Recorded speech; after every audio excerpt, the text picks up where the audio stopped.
El maestro en ciencias, José Ramón Contreras Angulo es consultor independiente de Grupo Versa. José Ramón Contreras Angulo tiene una maestría en biotecnología por el Tecnológico de Monterrey, Campus Monterrey. En este instituto realizó colaboraciones de investigación con universidades de Estados Unidos de América, Grecia, Portugal, Francia, Bélgica y Reino Unido. Realizó estancias de investigación sobre microorganismos utilizados como biofertilizantes en la Universidad de Porto en Portugal y en la Universidad de Leuven en Bélgica. Ha impartido capacitaciones sobre el uso de microorganismos en esquemas de agricultura biorracional y participado en congresos nacionales e internacionales con temas relacionados a los biofertilizantes, cultivo de microalgas y biotecnología agrícola. Actualmente se desempeña como asesor técnico en Grupo Versa, dedicándose a la investigación,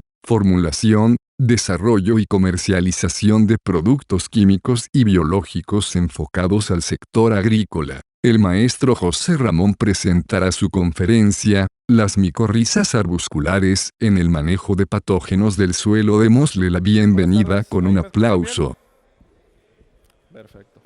Bueno, pues primero que nada, agradecer al comité aquí del Congreso por la oportunidad de estar presentando un poco de lo que es el uso de las micorrizas en el manejo de patógenos de suelo. Podrá sonar un poco raro el título, ya que estamos acostumbrados a ver el uso de las micorrizas desde un punto de vista más de fertilización, más como bioenraizador. Sin embargo, aquí la idea es tratar de cambiar un poquito la mentalidad de que si ya sabemos los beneficios que nos dan las micorrizas desde la parte de fertilización, ¿cómo podemos hacerle para estos beneficios sumarle la parte relativa al control biológico? Bueno, en cuanto a los temas que se van a tratar, pues aquí quise hacer algo lo más simplificado, lo más conciso y resumido. Y básicamente vamos a ver un review de diferentes artículos científicos donde se ha probado el uso de las micorrizas para el control biológico, principalmente de patógenos que están presentes en el suelo. Seleccioné ejemplos de hongos, de nemátodos y de bacterias para así poder tener una idea de la amplitud que nos pueden brindar las micorrizas en el tema de control biológico. Primeramente, vamos a hablar un poco sobre los hongos micorrízicos arbusculares, que son los que tienen un mayor potencial para el control biológico. ¿Cuáles son los usos cotidianos que ya se le dan a estos HMA, que así les voy a estar llamando de aquí en adelante? Ahorita les volveré a recordar a los nuevos. Y vamos a ver pues sus usos nutricionales y los antecedentes que llevaron a pensar que estos hongos podían ser de utilidad en la parte de biocontrol. Vamos a ver un poquito más a fondo lo que es el proceso de colonización, ya que entendiendo esta parte, lo demás va a ser muy simple. Básicamente por la forma en que la micorriza coloniza es que tiene la mayoría de sus efectos. Los mecanismos directos de control, ahorita pues la verdad es que además de agradecer al comité del Congreso, quiero agradecer a los demás ponentes porque me ayudaron mucho con los conceptos básicos de la parte de biocontrol. Ya les hablaron de los mecanismos directos de control, los mecanismos indirectos, como era el caso de los exudados ahorita de Streptomyces. Ya les hablaron de la resistencia sistémica inducida.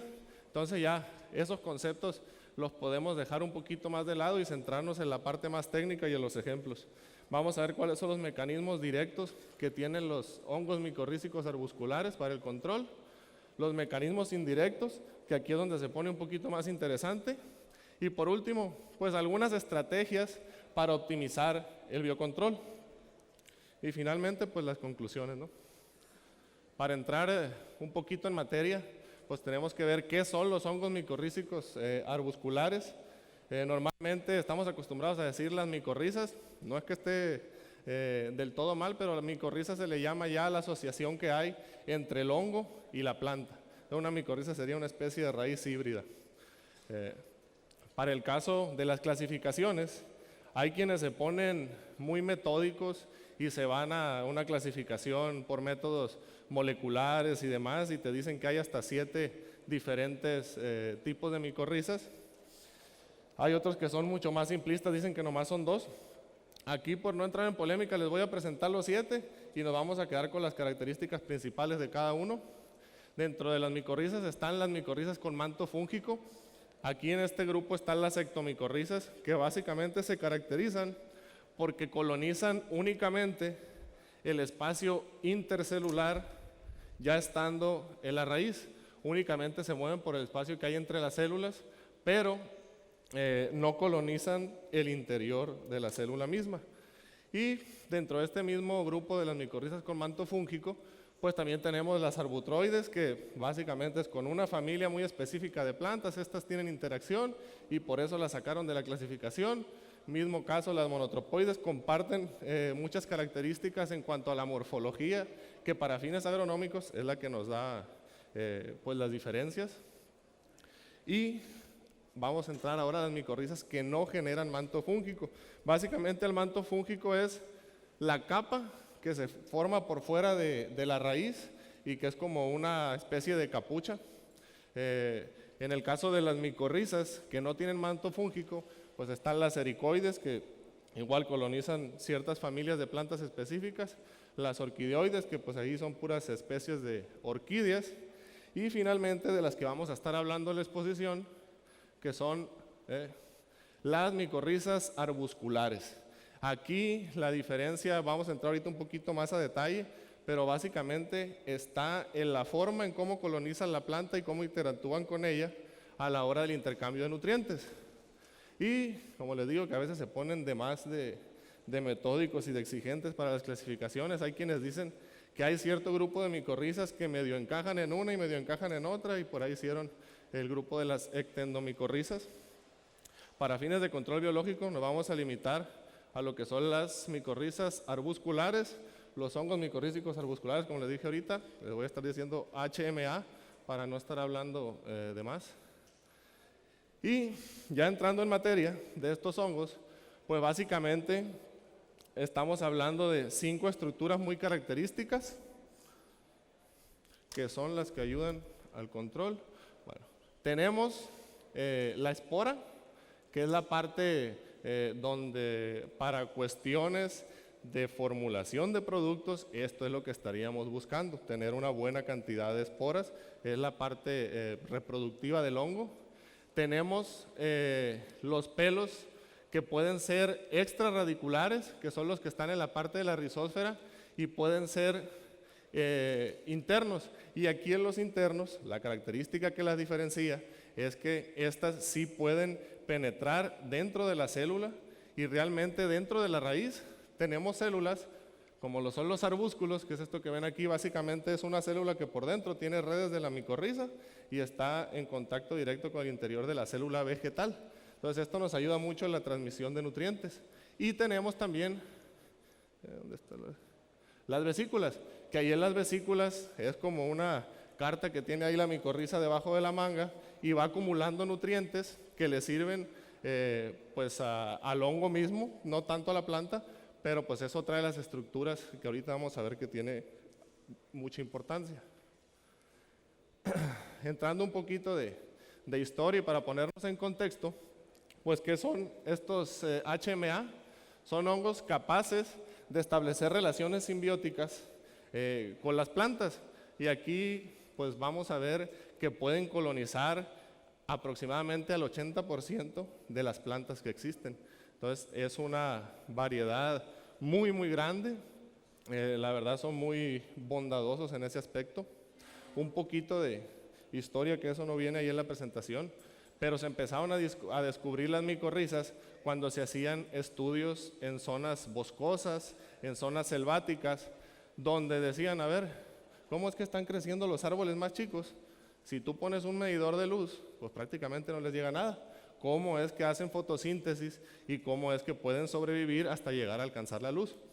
Resulta que las micorrizas no nada más ayudan a mover nutrientes del suelo, nutrientes inorgánicos a la planta, sino que también ayudaban a traspasar fotosintatos, ya nutrientes que la planta pasó por la fotosíntesis a las plantas vecinas. Entonces, así es como se descubrieron, y a partir de ahí pues se desencadenó mucha investigación alrededor de ellos. Son simbiontes obligados. Esto tiene mucha importancia desde el punto de vista de producción de las micorrizas ya a gran escala. También nos hablaron de los problemas que hay con el escalamiento. Aquí es mucho más complicado, no es nada más hacer un diseño de medio de cultivo que ya de por sí es difícil. Aquí estás hablando que este microorganismo, si no tiene a su simbionte, no va a poder reproducirse. Y pues tiene la diversidad de estructuras que ya comentábamos ahorita. Tenemos hifas internas, tenemos los arbúsculos, que son uno de los puntos más importantes porque aquí es donde se da el intercambio de nutrientes. Tenemos los micelios extrarradicales, que aquí es donde se da la absorción de nutrientes. Y aquí aclarar, estamos hablando de nutrientes inorgánicos, estamos hablando de fósforo, de micronutrientes, de nitrógeno, que el hongo micorrícico va a trasladar hacia la planta.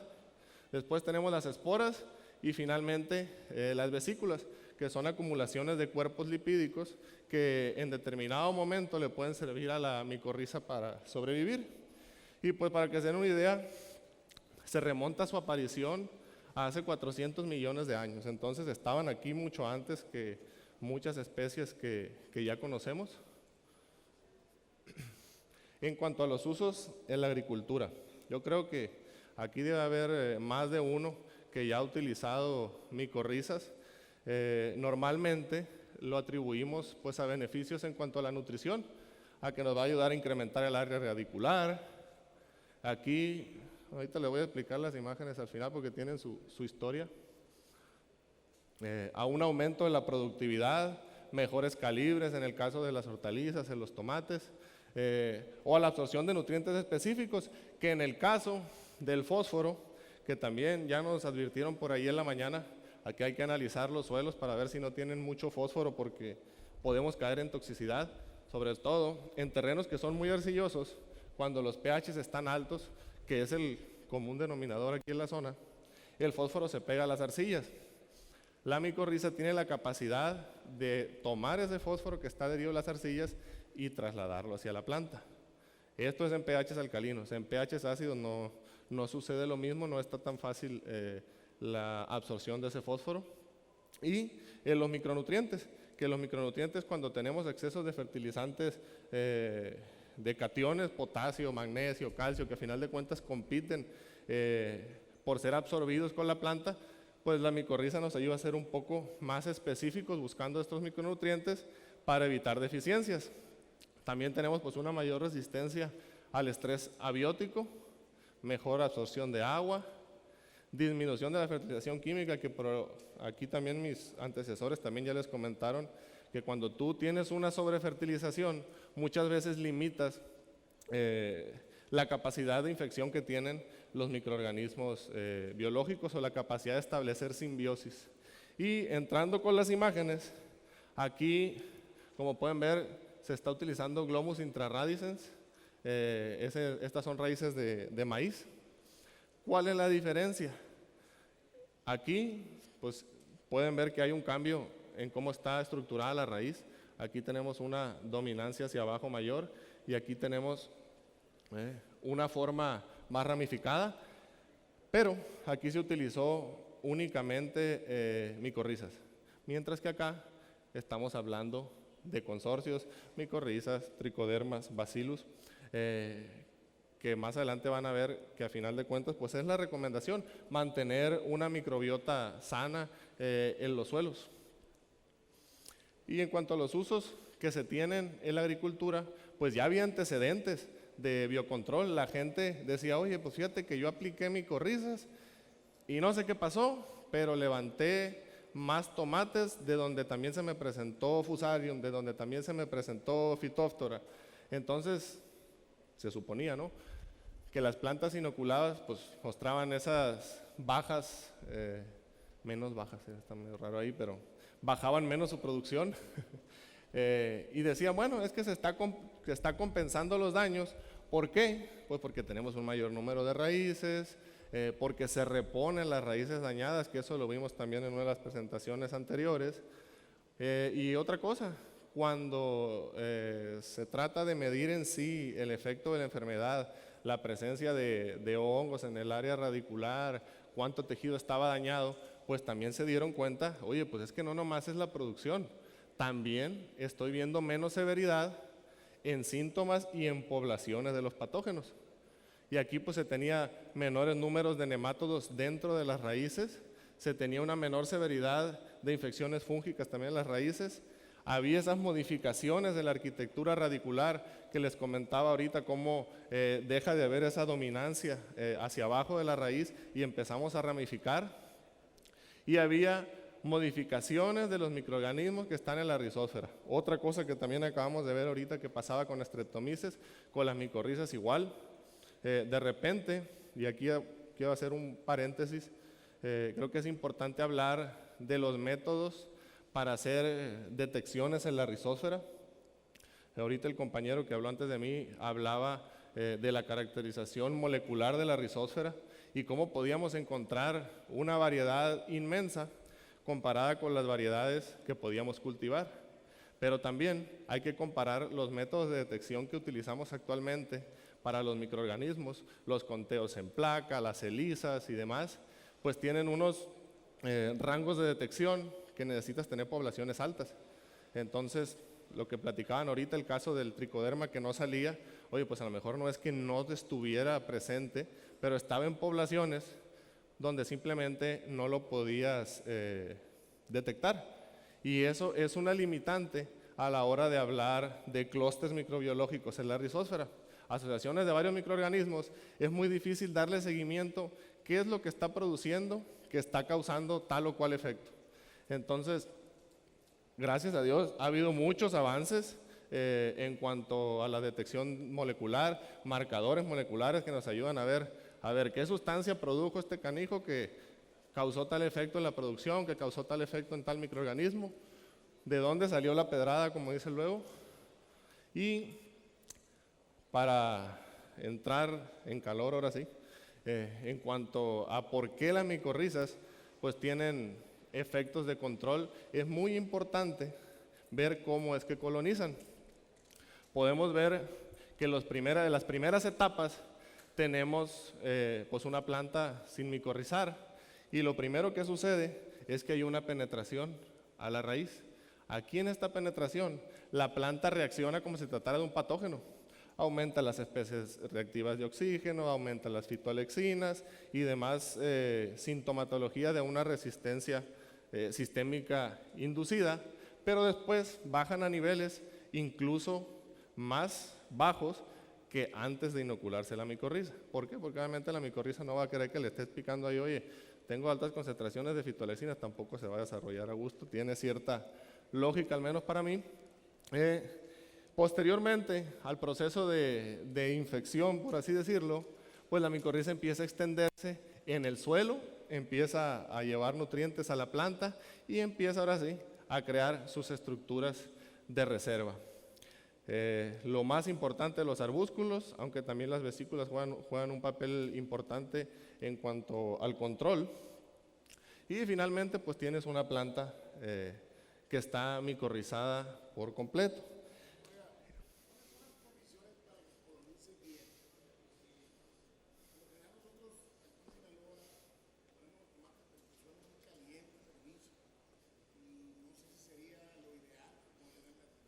Mira, lo ideal, yo creo que el factor más importante para lograr una buena colonización, colonizar con esporas, que el producto que estés comprando sean realmente esporas de las micorrizas, esa es una. Y otra muy importante también es que lo empieces a aplicar desde las etapas más tempranas, que ahorita lo vamos a ver, desde semilla, desde el tratamiento de sustrato de la plántula, para que no tenga que competir. Ahorita también lo mencionaba, las micorrizas crecen más despacio que otros patógenos, entonces tenemos que evitar que la micorriza compita para colonizar la planta, que la planta cuando tenga contacto con otros patógenos ya esté micorrizada.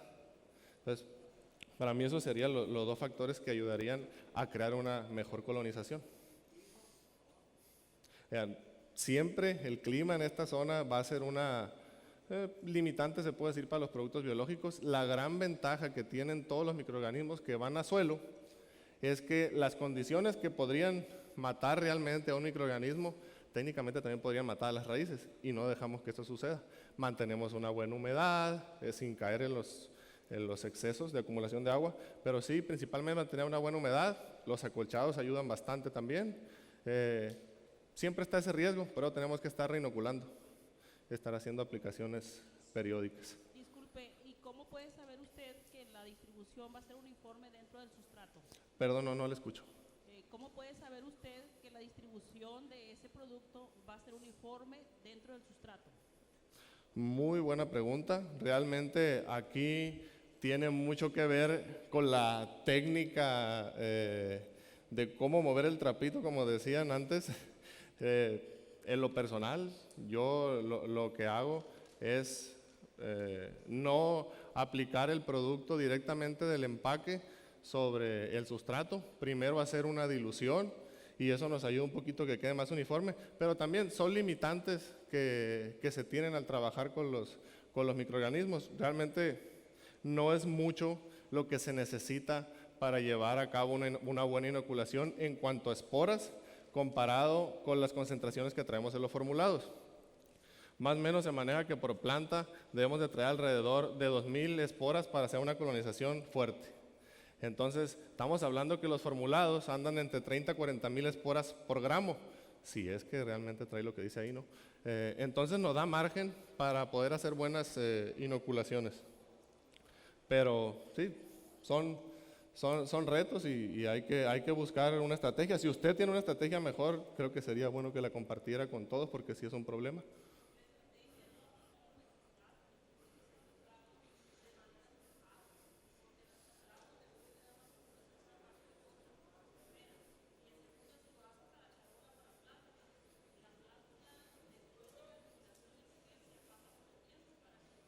Asimilar.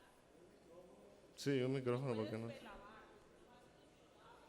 Antes de que la plántula tenga las semillas, perdón, la raíz. Sí, tiene razón en cuanto a que existen esos riesgos, pero no vamos a lavar todo. Aquí lo que se trata es que en cuanto la raíz salga, ya tengamos población del hongo. Tiene razón. Sí, pero el producto no lo regalan. El producto claro, es por claro. eso. Entonces yo tengo que buscar la estrategia de que sea lo mejor y lo menos que pierda. Sí, y más sí. eficiente. Totalmente de acuerdo, pero le digo, son estrategias y siempre los costos son una limitante. Yo estoy hablando de ideales, ojalá y tuviéramos la cartera ahí para estar tirando el dinero. Aquí voy a tratar de hablar de lo ideal. Siempre va a haber limitantes, siempre va a haber cosas que no nos van a dejar avanzar, pero pues hay que ingeniárnoslas. Ahora sí que somos buenos para las mexicanadas, somos mexicanos, podemos ingeniárnoslas para evitar el desperdicio. Ya en cuanto a los mecanismos de control, pues tenemos en los mecanismos directos, pues tenemos la competencia, que esto está ya bastante trillado, que si tenemos los mismos requerimientos fisiológicos, tenemos mismo nicho ecológico y tenemos recursos limitados. Aquí les voy a poner el ejemplo aquí ya vemos varios que venimos de empresas de distribuidores y formuladores. ¿A poco, aunque no nos hagamos daño y nos agarremos a golpes entre nosotros, no nos hacemos daño en nuestras planeaciones de ventas cuando nos ganamos o perdemos clientes? Estamos con requerimientos similares en el mismo nicho y los recursos son limitados. Entonces, pues eso nos lleva a tener competencia y por el simple hecho de estar en el mismo nicho con estos recursos limitados, ya estamos ejerciendo cierto efecto, que a lo mejor no es el óptimo y no vamos a llegar a un control del 100%, pero ya tenemos un sustento. Y esto va a ser, esta exposición va a ser como si estuviéramos ahorrando para comprarnos algo que nos interese, le vamos echando al cochinito y a lo mejor las primeras monedas no nos van a llevar a la meta que nosotros tenemos planeada, pero conforme vayamos agregando más, vamos a estar más cerca de la meta, que en este caso sería el control biológico. En cuanto a competencia directa, realmente las micorrizas no tienen la capacidad de producir antibióticos, de producir exudados por sí mismas. Entonces, pues básicamente nos limitamos a competir por nutrientes, por espacio y por sitios de infección. que aquí es donde sí veo una buena oportunidad de las micorrizas. En cuanto a la competencia por nutriente, pues está fácil, ¿no? Tenemos que buscamos fuentes de carbono similares, los patógenos y los microorganismos simbióticos, lo que quieren son las fuentes de carbono de la planta, lo que pasa es que uno en el proceso acaban con ella y otros pues le regresan algo a cambio. Entonces, lo que les comentaba, debe existir una colonización previa de la raíz, que sale muy caro, que no es eficiente, son problemas muy válidos, pero estamos hablando del ideal. El ideal es que en cuanto la raíz salga en el proceso de germinación, ya tengamos presencia de la micorriza. Y en cuanto a los hongos micorrízicos arbusculares, pues estos tienen un acceso directo a la comida que la planta está produciendo. Tenemos los arbúsculos, que aquí es donde llega directamente de los sistemas de la planta los nutrientes, los fotosintatos, y tenemos las vesículas en caso de las reservas que la micorriza va creando pues para sobrevivir. Y aquí, este acceso limitado a las fuentes de carbono pues va a limitar el crecimiento de los fitopatógenos. Para que se den una idea, del 4 y hasta el 20% de todo lo que la planta sintetiza puede ser intercambiado con los hongos micorrízicos arbusculares, dependiendo condiciones, dependiendo especies y muchas cosas, pero en general ese es el dato. Imagínense, el 20% de todo lo que está produciendo la planta va para mantener este canijo, pues tiene que hacer buen jale para que costee el estar invirtiendo tanto. En cuanto a la competencia por espacio, pues aquí no hay mucho que decirle, pues entre mayores poblaciones o entre mejor colonización tengamos, menos espacio va a haber disponible. Ventaja de las micorrizas es que no estamos compitiendo por todo el espacio de la rizósfera, estamos compitiendo por el espacio que está cercano a las raíces y eso nos da cierta ventaja a la hora del control biológico, pero no es nada del otro mundo. En cuanto a la competencia por sitios de infección, aquí es como si le estuviéramos echando ya un billetito a la alcancía, ¿no? Porque aquí esto sí es diferenciado de las micorrizas. Y aquí los hongos micorrízicos arbusculares pues disminuyen la disponibilidad, no nada más de espacio en la raíz ni de espacio cerca de la rizósfera, sino de los sitios de infección donde van a venir a atacar los patógenos, cuando usamos micorrizas arbusculares. Y aquí pues al disminuir esos sitios de entrada, con las estructuras intracelulares que ya vimos, que son los arbúsculos y las vesículas, pues obviamente vamos a tener en teoría una menor infección o una infección menos severa cuando se trate de fitopatógenos. Siguiendo con los mecanismos directos de control, aquí tomé un ejemplo de unos autores que haz de cuenta que agarraron una pecera, la partieron por la mitad y ahí tenían sus dos cámaras, ¿no? Cámara izquierda, cámara derecha. Ellos estaban trabajando con meloidogina incógnita. Ahí están las dos cámaras. Se enfocaron en el conteo de juveniles infectivos en estadio 2, eso fue lo que contaron. Las plantas fueron colonizadas y el testigo pues obviamente sin colonizar. Y se hicieron mediciones 12 días después de inocular los nemátodos. La planta ya estaba preinoculada con las micorrizas, ¿no? Nada más se agregaron los nemátodos a los 12 días y se tomaron mediciones a 12 días después de inocular los nemátodos, perdón. Aquí podemos ver la parte verde, pues es una de las cámaras, es la cámara izquierda, la cámara derecha, que básicamente serían como duplicados, y vemos que estadísticamente hay una diferencia en cuanto al tratamiento con las micorrizas arbusculares respecto del testigo. Estamos hablando más o menos de un 32-35%.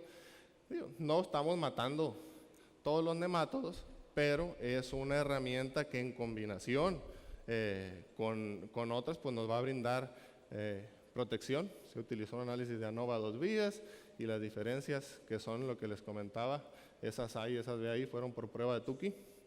Ahí les dejo la referencia y aprovecho que este es el primer ejemplo para comentarles que aparte de la memoria que tienen ustedes en sus USB, preparé una lista donde están todos los artículos que se usaron para hacer la presentación. Son alrededor de 34 artículos que pues normalmente tienen un costo. Se se preparó una carpeta que está disponible para quien guste consultar la bibliografía más a detalle en el stand de Versa y a la entrada de la expo, del Congreso.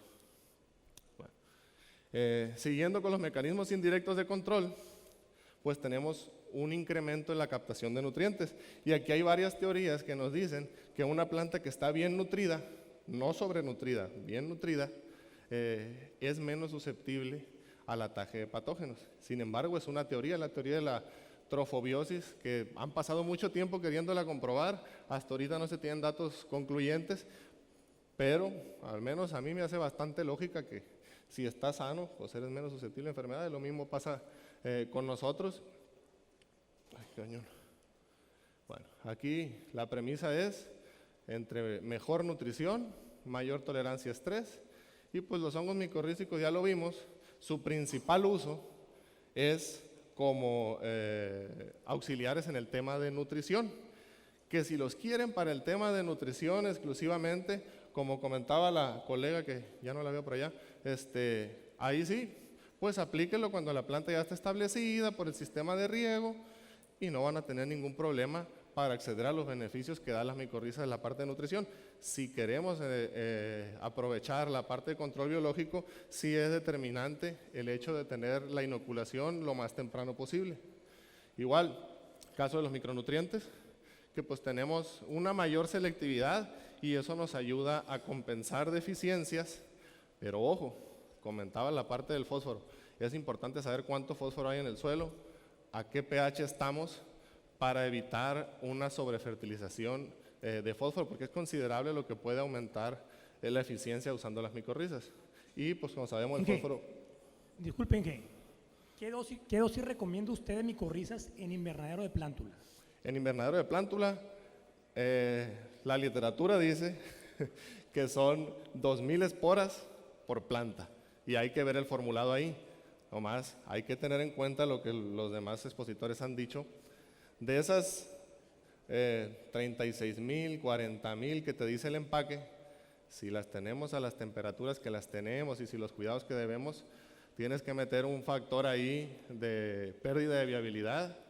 Entonces, yo recomendaría utilizar mínimamente 3 veces esas 2000 esporas por semilla, que tranquilamente con cualquier producto comercial estarías hablando de cerca del kilo por hectárea, a esas concentraciones de 30 a 40,000 esporas por gramo. Pero eso hay que adaptarlo, y muy importante es, con todos los biológicos, no nomás las micorrizas, checar la viabilidad a la cual vienen los productos al momento de comprarlos. Bueno, te das una buena idea. Ok, gracias. Por nada. Y bueno, lo que les comentaba, es una teoría, no existe ninguna evidencia contundente que la nutrición por sí sola te pueda generar resistencia o tolerancia al ataque de fitopatógenos. Esto se ha probado haciendo la inoculación directa de patógenos y utilizando enraizadores químicos y fertilización mejorada. No ha habido los efectos contundentes para decir que la teoría es una ley. Sin embargo, pues sí tiene cierto sustento. Y en el caso de las micorrizas, cuando se han hecho inoculaciones, sí han tenido control en el caso de los patógenos. Ya vimos el ejemplo de los nematodos. Entonces ahí eso marca una diferencia, que no necesariamente este es el factor contundente, pero nos ayuda. En el caso, siguiendo todavía, mecanismos indirectos, aquí tenemos la modificación de la arquitectura radicular, que era lo que veíamos el ejemplo muy claro en el maíz. Y en el maíz fue más fácil sacar la foto, porque espero que ustedes sí me dejen ir a sus campos y arrancarles unas 5 plantas de tomate o de pepino. No sé si hay algún problema, pero por lo general no se prestan tanto a ese tipo de prácticas, por eso fue la foto en el maíz. Pero aquí esto es totalmente diferente a los sitios de infección, a la competencia por espacios. Aquí lo que estamos hablando es que la raíz se distribuye de una manera diferente, es decir, hay modificaciones morfológicas en su forma, pero también hay modificaciones fisiológicas, no crece de la misma manera. Aquí se puede ver una diferencia muy similar a lo que veíamos en el maíz, como aquí tenemos esa dominancia hacia abajo y acá tenemos una mayor ramificación, que dentro de esta ramificación estamos poniendo barreras de entrada a las raíces principales que tienen conexión al sistema vascular. Entonces, esa modificación de la arquitectura para eso nos ayuda, a hacerle más difícil al patógeno encontrar dónde venir y causarme un daño. Y aquí, pues tenemos una mayor ramificación en cuanto a la morfología, la forma, y en cuanto a las modificaciones fisiológicas, la actividad meristemática es diferente, crecemos para diferentes lados, los índices de reproducción celular son más altos, hay un mayor metabolismo en la célula y igual que en el caso de la nutrición, tampoco hay evidencia directa que este factor por sí solo nos vaya a generar el control. Es otro factor que viene a sumar simplemente a todo lo que hemos ido acumulando por ahí en la alcancía, ¿no?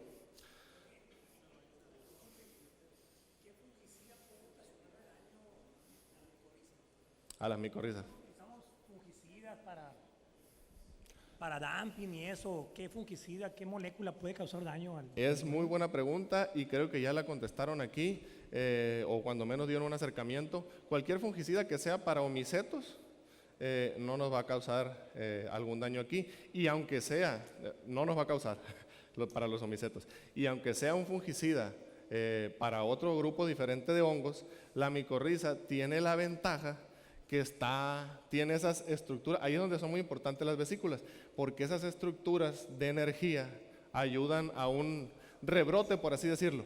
Entonces, definitivamente hay fungicidas que las afectan, pero a diferencia de otros microorganismos, caso tricoderma, caso verticillium, Beauveria, que algunos lo usan para controlar gallina ciega, por ejemplo, ellos no tienen ese contacto intracelular y esas estructuras de reserva que les permitan volver a colonizar rápido. La micorriza batalla para entrar la primera vez, pero ya estando adentro se protege, y es por eso la función de las vesículas. Las vesículas a la planta no le sirven de mucho, pero sí para volver a colonizar. Y obviamente muy recomendable hacer nuevamente aplicaciones cuando pase el periodo crítico del fungicida. Okay. En cuanto aquí se pone algo interesante. Aquí es como cuando llega el padrino y le echa un billete de 100, de 200 pesos a la alcancía. Y literalmente es como si viniera un padrino aquí, porque estamos hablando que las micorrizas nos fomentan cambios poblacionales en la rizósfera. ¿Qué quiere decir esto? Que las poblaciones de los microorganismos cambian cuando hay micorrizas y cuando no. O sea, tú estás inoculando un microorganismo y resulta que se está modificando todo el panorama de los microorganismos que ya tenías en la rizósfera. Mismo caso que pasó ahorita con los streptomyces, aplica con las micorrizas. ¿Cuál es la diferencia? En el caso de streptomyces, la misma bacteria era la que estaba produciendo los exudados que fomentaban el crecimiento de otros microorganismos, que el caso fue ahí con tricoderma, que vimos el ejemplo. Aquí la micorriza induce la formación de estos exudados, pero por parte de la raíz. Entonces, no es una acción directa por parte de la micorriza el producir los exudados, ni tampoco es una acción directa de la micorriza fomentar el crecimiento, pero está involucrada. Y aquí hay un gran vacío, hay un hoyo negro, porque nos faltan métodos de marcadores moleculares, sobre todo, que son muy utilizados en la farmacéutica para seguir el desarrollo de tumores y demás, que nos digan, ¿sabes qué? La micorriza libera tal sustancia, estamos 100% seguros que salió de ahí porque está marcada con este indicador fluorescente o demás, la agarró fulanito microorganismo y ese microorganismo a su vez liberó esta otra molécula que me indujo el control sobre tricoderma. Eso no existe todavía, va en avance, pero hasta ahorita tenemos buenos estudios de correlación nada más. Sabemos, si aplicas micorrizas, pasa esto, hay este cambio, pero no podemos asegurar una causalidad tal cual. Necesitamos seguir investigando. Pero aquí se han encontrado cambios tanto en población total como en los microorganismos específicos, antagonistas a fitopatógenos, como lo son productores de exudados, tal como Streptomyces, Bacillus subtilis. Tenemos también microorganismos que producen parálisis a nemátodos dentro de estos exudados. Tenemos también que los hongos micoparasíticos, como en el caso que vimos anteriormente, logran tener un incremento, Trichoderma hertzianum, por ejemplo. Dentro de las bacterias promotoras de crecimiento, pues realmente aquí se ve un gran impacto. Rhizobium, de hecho no alcancé a poner algunas imágenes aquí, pero estábamos corriendo unos trabajos en soya y se le sugirió al productor utilizar Rhizobium para inocular. Se utilizó y en la parte del testigo no quiso usar las micorrizas, o más bien le pedimos que no las usara, pero el tratamiento con Rhizobium sí fue parejo. A la hora de hacer los monitoreos de raíces de peso seco, resulta que nos encontramos con que había una mayor cantidad de nódulos en la parte donde estaban las micorrizas que en la parte donde estaba nada más Rhizobium. Y si uno se va a la parte de competencia, diría, oye, pues el Rhizobium no tenía competencia donde no estaba la micorriza. Entonces, ¿cómo jodidos es que tienes menos a pesar de que no tiene competencia? Porque la micorriza tiene la capacidad de inducir por medio de la planta, no por sí sola, que se incrementen los exudados que promueven la colonización de Rhizobium, que aumentan las poblaciones de Azospirillum, Bacillus subtilis, entre muchos otros. Aquí me fui a lo seguro, quise poner los que la mayoría ya conocemos. Y el último mecanismo dentro de los indirectos para el control están, mira aquí bien, me estaba saltando el ejemplo, lo más importante. Aquí estamos hablando de control de hongos. Estamos hablando de Aphanomyces, que es la que nos causa la pudrición de raíz en chícharo. Y aquí se utilizó Glomus intrarradicens y Glomus sclerodeum.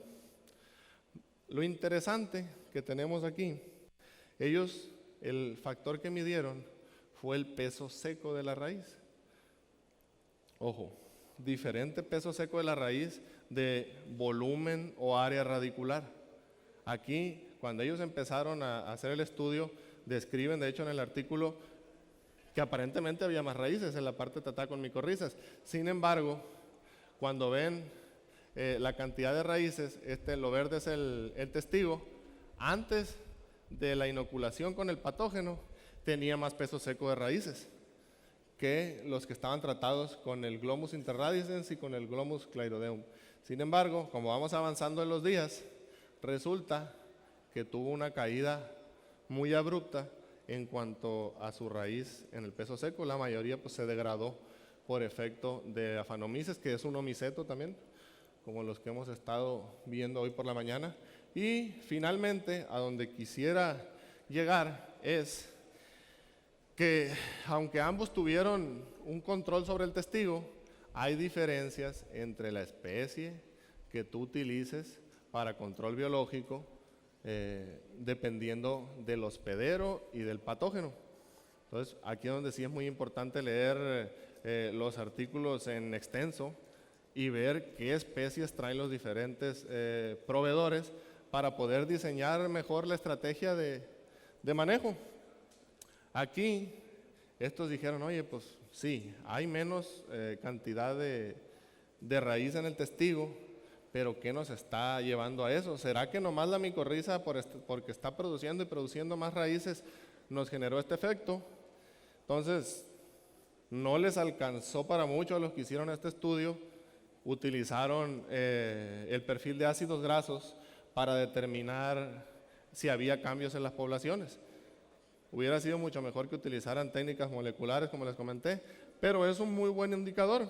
Si cambian los ácidos grasos de lo que tú extraes de la rizósfera, de antes de la aplicación y la inoculación, a una vez que tienes el control, obviamente quiere decir que hay diferentes microorganismos ejerciendo ese control. ¿Cuáles? Ahí sí, quién sabe, ¿no? Es lo que les digo, que falta mucho estudio y sobre todo en la parte agrícola, porque estos tipos de métodos ya están desarrollados, se usan mucho en la medicina, nos falta empezarnos a robar alguna de la tecnología que ellos ya tienen bien diseñada. Y por último, el último mecanismo que les quiero presentar también es bastante interesante porque nos hablaron de la resistencia sistémica inducida. Resulta que la planta, cuando está haciendo su colonización, pues activa, ¿no?, las rutas metabólicas de defensa. Y yo les platicaba al inicio de la plática que una vez que se da la infección, se reducen nuevamente los contenidos de metabolitos de estas rutas metabólicas de defensa, donde interviene el ácido salicílico, intervienen los ROS, las especies reactivas de oxígeno, intervienen enzimas hidrolíticas, hidrolasas, glucanasas y demás que ya nos comentaron por ahí. Se activa la ruta del fenilpropanoide para la producción de compuestos fenólicos, son compuestos de alerta y de defensa también. Entonces, yo les acabo de decir que cuando la micorriza ya coloniza, esto vuelve a niveles normales o incluso abajo de los que tenía antes de ser colonizada. Sin embargo, cuando se presenta un problema es lo que les comentaba, el decremento, cuando se presenta ya un problema de ataque de algún patógeno, estos niveles se elevan mucho más rápido que en plantas que no están micorrizadas. Otra vez, no es que la micorriza produzca ningún metabolito, ni que por sí sola esté haciendo el jale. Vamos a decir que las micorrizas son como los gerentes regionales, sin agraviar. ¿Dónde está el mío? Por aquí. Que son buenos para liderear, que hacen que se responda rápido, pero no están moviendo la palanca, cambiando la boquilla y demás. Nos ayudan a mejorar sobre todo la señalización. Y aquí hay un ejemplo en tomate. Estaba en maceta, ¿por qué? Pues porque si lo tenemos en el campo vamos a tener traslape de raíces, no va a ser tan prácticas las mediciones. No es que a los investigadores les guste no batallar. Y aquí estaban trabajando con Ralstonia, que también ya todo el día nos estuvieron hablando de Ralstonia, y se utilizó Glomus versiforme. Aquí se encontró que había una reducción de las poblaciones de Ralstonia. Y se pone interesante porque se logró reducir un 70.3% en la zona que está próxima a las raíces. Sin embargo, en la zona de la rizósfera, en general, ya un poquito más alejados de la zona radicular, ese decremento fue nada más del 27.6%, que es un mundo de diferencia. A lo mejor esto no alcanza para hacer pues un control eficiente, o a lo mejor dicen, no, pues ni marca, tirándole un vinagre o algo lo hubiera logrado. 70.3 ya es algo más considerable, pero cuando ya estamos hablando del problema en planta, en xilema, estamos hablando de un 81.7% de reducción de Ralstonia soleraceanum en plantas que nada más estaban micorrizadas. Y otra vez, no fue la micorriza la que se aventó el jale, aquí fue la misma planta. Aquí tenemos bueno, lo voy a hacer en aquella porque aquí les tapo toda la pantalla. En la primera tenemos el testigo absoluto. Aquí pues no se tenía ni Ralstonia ni Glomus. En el segundo no teníamos Glomus, teníamos nada más Ralstonia. En el tercero es nada más la micorriza. Entonces podemos ver que de hecho hay un poquito más que cuando está nada más el patógeno. Quiere decir que desencadena con más fuerza la respuesta la micorriza que la bacteria, porque la bacteria no causa penetración en las células, causa una lisis, que no es lo mismo. Cuando la célula se da cuenta de que la están atacando, pues ya está lisada, ya está con un hoyo ahí que no puede alcanzar a reaccionar tanto. Pero cuando tienes tanto presencia de Ralstonia en plantas micorrizadas, pues no es mucho, pero estadísticamente estamos arriba. Y aquí esto no fue algo que yo hice en el campo y que eran nomás 2 pruebas ni nada, no. Tiene su estadística, y aunque, como les digo, no es la gran cosa aparentemente es la concentración. Aquí estamos hablando de fenoles solubles, que les platiqué ahorita que se incrementaba esa ruta metabólica. Entonces, no es que sea un mundo lo que se aumente, porque eso también, la producción de fenoles le afecta a la planta. Son moléculas que normalmente cuando la planta está a gusto, pues no las produce. Entonces, ese pequeño incremento, como hablamos también de las dosis de los inductores de resistencia, ese pequeño incremento es el que hace la diferencia para que en el xilema haya una reducción todavía mayor. Entonces, hasta aquí esos son los ejemplos que quise retomar: un nemátodo, un hongo, una bacteria, y la reflexión aquí sería pues ver no únicamente la micorriza, la relación de la micorriza con la planta, que muchas veces en el control biológico así lo queremos ver o así lo queremos enfocar, como la relación que hay de un microorganismo para matar al otro, o de un microorganismo para inhibir al otro, o de un microorganismo para que la planta haga tal, tal y tal cosa. Y lo vemos como si fuera nada más una acción-reacción, cuando realmente estamos en un entorno donde hay muchos microorganismos en la jugada, que la mayoría de ellos ni siquiera los podemos producir en el laboratorio, pero que ahí están, que son habitantes de la rizósfera.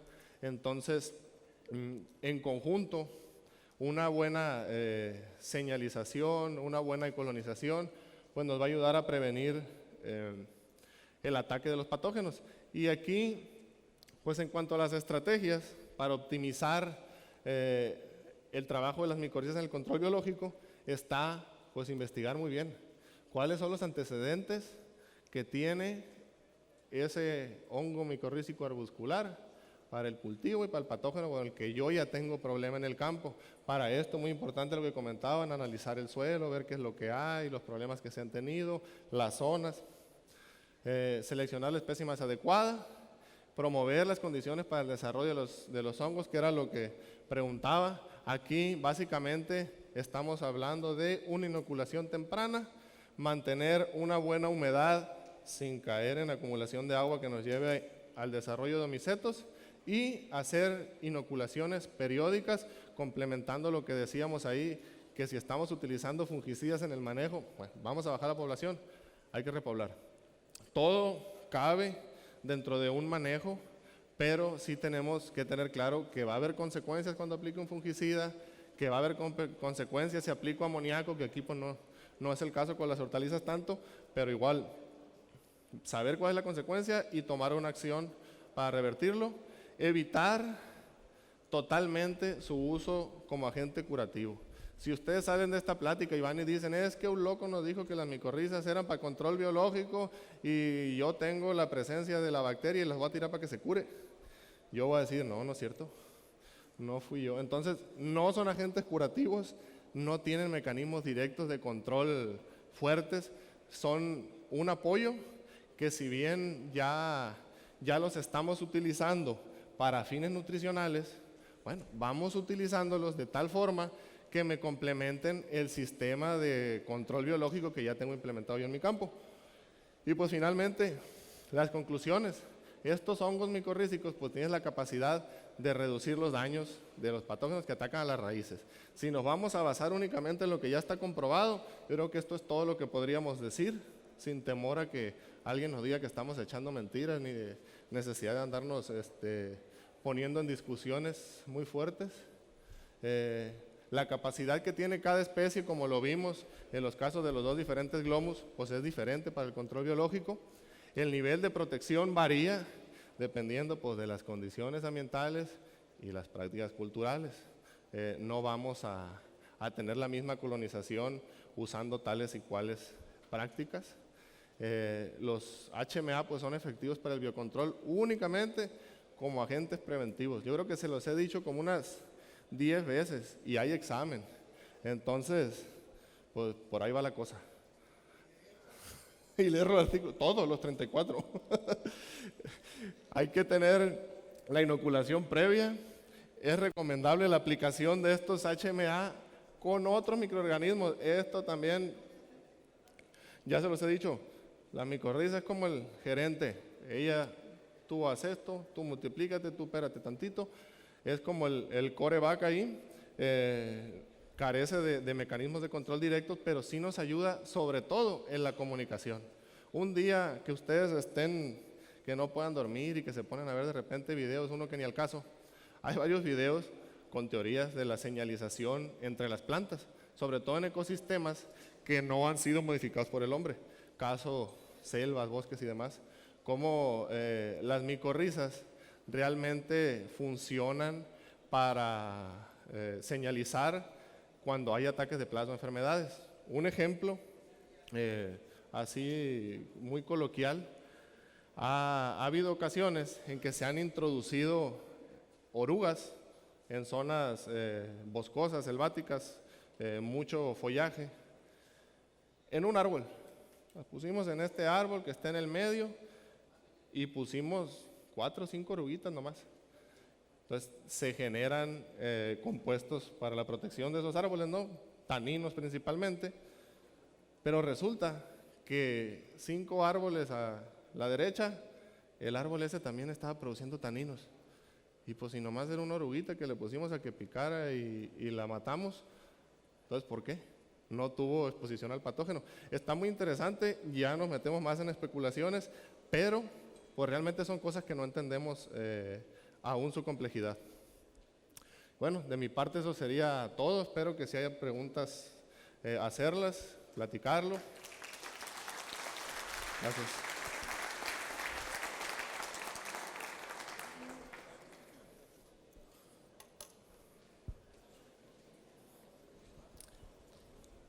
¿Tiene agua por ahí?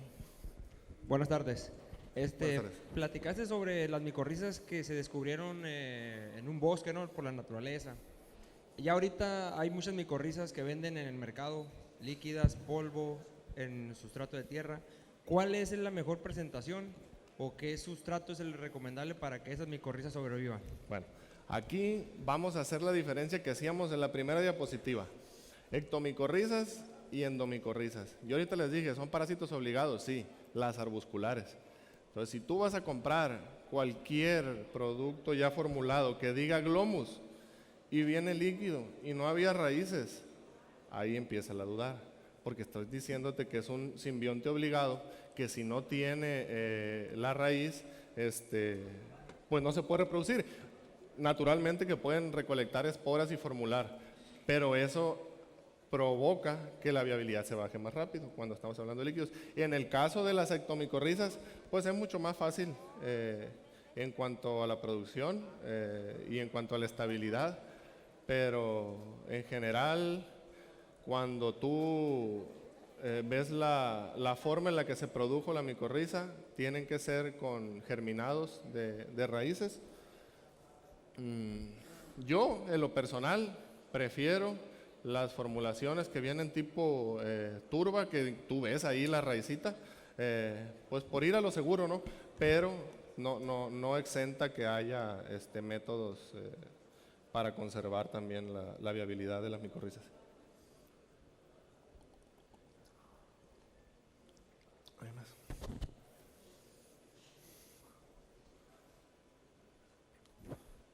Por allá atrás, ¿quieren micrófono?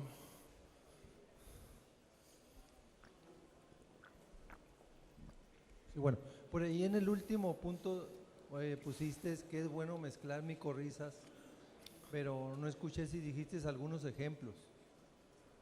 No mencioné ejemplos, mencioné antes, cuando estaba hablando de los mecanismos indirectos de control, de cómo aumentaban las poblaciones, les mencionaba que puedes mezclarlo o se ha encontrado que promueve el crecimiento de tricoderma, de Bacillus subtilis, Azospirillum, Azotobacter y de otros sinfín de microorganismos que también lo vimos en el perfil de ácidos grasos, que no sabemos qué es, pero que promueve el crecimiento. En general, ya el expositor anterior dio su punto de vista en cuanto a las mezclas. Me parece muy acertado el hecho de que no vas a establecer una competencia en media hora a la hora de hacer las mezclas. Y hay una analogía que me gusta mucho compartir, sobre todo en el caso Tricoderma, Bacillus subtilis, que que es uno de los más conocidos por ahí. Creo que los dos por separado son excelentes agentes de biocontrol. Y en lo personal, yo en lo que siembro, porque también le hago al loco ahí, yo los utilizo los dos. Y hay buenos resultados. Mi analogía ahí es que si tú eres un tricoderma y como micoparásito tienes acceso más rápido a la comida que a ti te gusta, pues vas a preferir ir a actuar como micoparásito que venir a pelearte con el Bacillus subtilis por un espacio como saprófito. Entonces, en eso me baso yo y es lo que normalmente hago. No sé si hay alguna otra dudas. Bueno, sí, revisando la literatura, los micorrizas, bacilos y tricodermas son los mejores compañeros, son los mejores compañeros que yo. Y haciendo ahí unos mezclas así, se ha visto que sí. Sí, nada más. Ahí lo pueden ustedes hacer en el campo. Ahí hay 34 artículos ahí para que los lean. ¿Alguna otra pregunta? ¿No? Bueno, muchas gracias. Compañeros, antes de que se retiren,